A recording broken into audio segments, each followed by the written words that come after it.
This is going to be part of a series, so you got to watch the whole thing in order to get it. We're probably going to go ahead and post it on YouTube as one video. The White Man's Burden by Rudyard Kipling. This poem was endorsed by a president. You'll never guess which one. We'll tell you at the end. Take up the white man's burden. Send forth the best ye breed. Go bind your sons to exile, to serve your captives' need.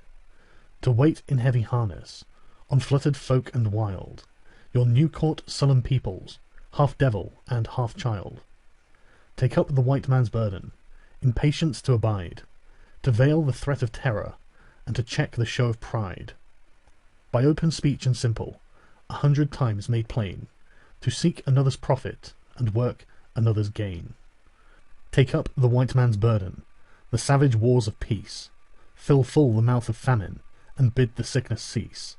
And when your goal is nearest, the end for others sought, watch sloth and heathen folly, bring all your hopes to naught. Take up the white man's burden, no tawdry rule of kings, but toil of serf and sweeper, the tale of common things. The ports ye shall not enter, the roads ye shall not tread. Go make them with your living, and mark them with your dead. Take up the white man's burden, and reap his old reward. The blame of those ye better, the hate of those ye guard. The cry of hosts ye humour, slowly towards the light. Why brought ye us from bondage, our loved Egyptian night? Take up the white man's burden, ye dare not stoop to less, nor call too loud on freedom, to cloak your weariness. By all ye cry or whisper, by all ye leave or do, the silent sullen peoples shall weigh your gods and you. Take up the white man's burden, have done with childish days. The lightly proffered laurel, the easy ungrudged praise, comes now to search your manhood through all the thankless years, cold-edged with dear-brought wisdom, the judgment of your peers.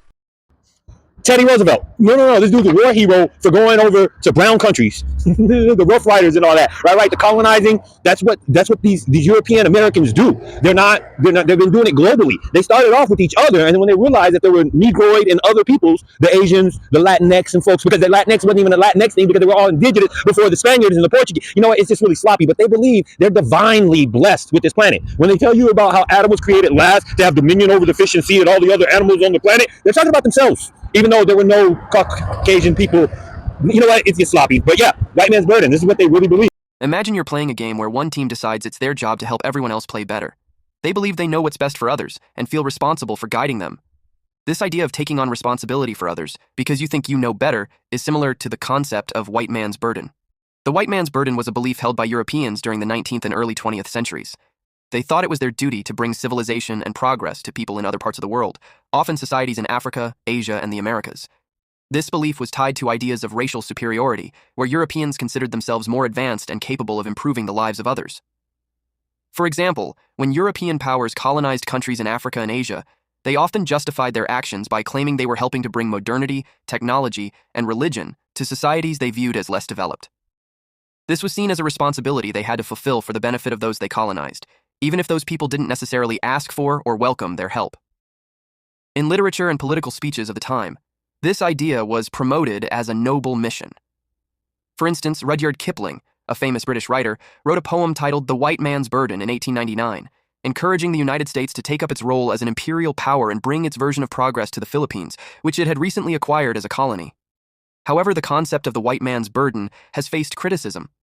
Many argue that it was a justification for imperialism and exploitation, allowing Europeans to rationalize their control over territories and resources under the guise of civilizing native populations. Critics also highlight the arrogance and paternalism in the belief that one group of people knows what's best for everyone else. In summary, the white man's burden is the belief that certain groups of people have a duty to impose their ideas of civilization and progress on others whom they perceive as less developed. It raises important questions about power dynamics, ethics, and the impact of colonialism on global history and cultures. REX